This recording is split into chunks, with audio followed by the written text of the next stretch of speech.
त्यांना निवडावा लागला.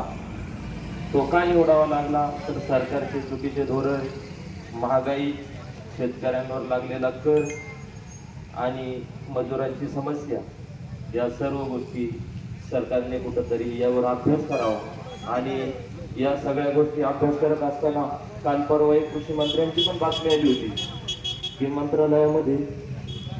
मंत्रालयामध्ये एक वेगळाच प्रकार त्यांनी केला, त्यामुळे त्यांनाही त्या पदावरून उतरवावं लागलं. तुम्ही शेतकऱ्यांचा प्रश्न मार्गी लावण्यासाठी जर विधानसभेत जात असतील आणि जर तो प्रश्न मार्गी लावण्याऐवजी तुम्ही जर वेगळे चाळे करीत असतील तर हा न्याय आम्ही न्यायचा कोणाकडे आणि दाद मागायची कोणाकडे? आज निवडमध्ये सर्व शेतकऱ्यांचा एकच प्रश्न आहे. नगर आणि नाशिक आशिया खंडातील सर्वात मोठी शेती ही कांद्याची केली जाते आणि त्या कांद्याच्या शेतात शेतकऱ्याला कुठल्याच प्रकारचा बाजारभाव आज मिळत नाही. त्या शेतकऱ्याने हवालदिल व्हायचं की काय करायचं? आज माझ्या माहितीनुसार ज्याला 5 एकर जमीन आहे, जर अशी परिस्थिती राहिली तर लवकर 1 एकर काढावं लागेल. सरपंच 1 एकर लवकर काढावं लागेल.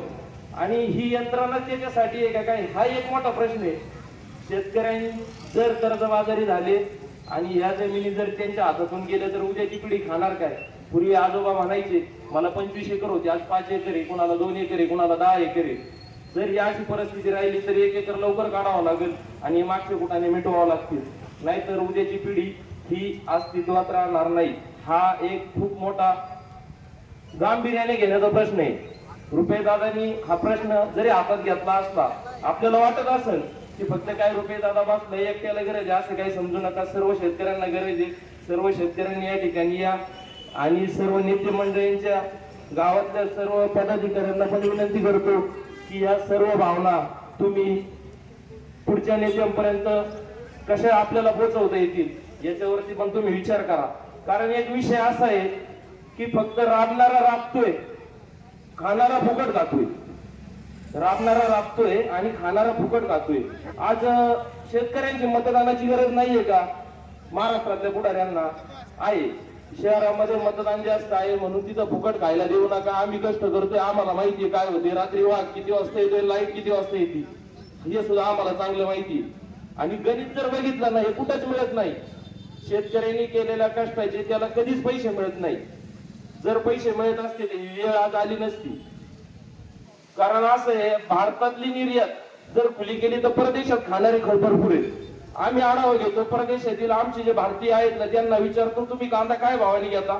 ते आकडे जर सांगितले तर हे काही शेतकऱ्याला घरी वाटणार नाही. त्यांना मॉडिफाय केलेला कांदा खायला मिळतो. तो कांदा 70 ते 80 रुपयांनी ते खातात. फक्त सरकारला एक विनंती आहे, तुम्ही आमची निर्यात खुली करा, आमचा कांदा कसा विकायचा तो शेतकरी ठरवेल. खरं आहे खोटं? खोटं वाटत असेल तर टाळायला का वाजू, खरं असेल तर टाळा वाजवा. 80 रुपये किलोने आपला कांदा हा परदेशात विकला जातो. फक्त निर्यात खुली करा, टॅक्स फ्री करा. आमच्या कांद्याला ध्येय धोरण खूप चांगलं आहे. आमचा कांदा चवीला पण चांगला आहे, कलर पण चांगला आहे आणि निर्यातीला सुद्धा चांगला कांदा आहे. 40 ते 45 mm ची साईज या कांद्याची आहे आणि तो निर्यातीक्षम आहे. तो कांदा आज भारतात सडतोय. याच्यावरती सरकारने चांगलं ध्येय धोरण घ्या आणि या कांद्याची चांगल्या पद्धतीने विक्री कशी केली जाईल परदेशामध्ये याचंही तुम्ही गणित कसं बसवताय हे तुम्हालाच माहिती. कारण विषय असा आहे, पिकवतोय आम्ही 80,000 रुपये एकर खर्च येतोय. आमच्या हातात जर समजा त्याचे 60,000 रुपये, आज मी काल परवा ऐकले का जसं 18,000 रुपयाने गाळा दिले. 18,000 रुपयाला 50 पिशव्या, एक पिशवी किती रुपयाला पडली? 600 रुपयाला पडते. पिकवायला सुद्धा 600 रुपये खर्च येतो. 1 वर्ष व्हायला गेलं त्याचं, ते शेतकऱ्याचं 1 वर्ष वाया गेले. त्याच्यावरती त्याला उपजीविका करायची असते, अन्य काही ध्येय धोरण असतात, मुलांचं शिक्षण असते, या सगळ्या गोष्टीचा विचार करावा लागतो.